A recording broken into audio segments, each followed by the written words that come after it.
आपल्या या विमानतळाच्या उद्घाटनाकरता उपस्थित झालेले अखिल विश्वातील सर्वाधिक लोकप्रिय नेते आणि नवभारताचे निर्माते आदरणीय प्रधानमंत्री नरेंद्र मोदीजींचं या ठिकाणी मनपूर्वक स्वागत करतो।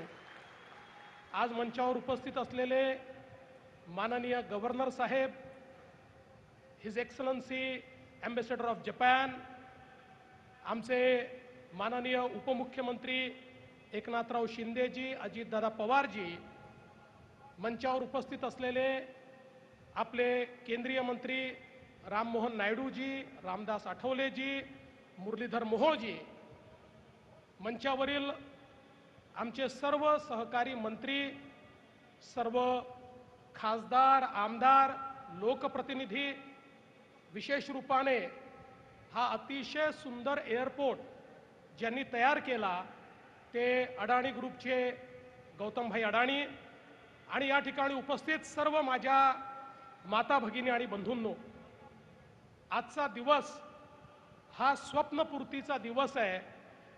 कारण गेले 10 वर्ष मोदीजींच्या नेतृत्वात ज्या गोष्टी आम्ही सांगतो त्या प्रत्यक्ष या ठिकाणी आज लोकार्पित होत आहेत, ही खऱ्या अर्थानं अतिशय आनंदाची गोष्ट आहे।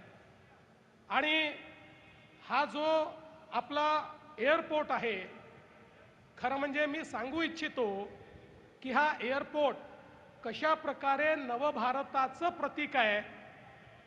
या एअरपोर्टची संकल्पना 90च्या दशकातली होती।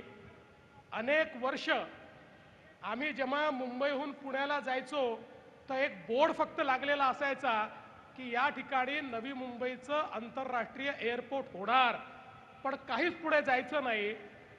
ज्यावेळी मोदीजींच्या नेतृत्वात देशात आणि महाराष्ट्रात सरकार आलं, आम्ही माननीय मोदीजींना विनंती केली की आपलं जे प्रगती आहे, ज्यामध्ये सगळ्या प्रोजेक्टचा ते रिव्ह्यू करतात, त्याच्यामध्ये नवी मुंबई एअरपोर्ट आपण घ्यावं।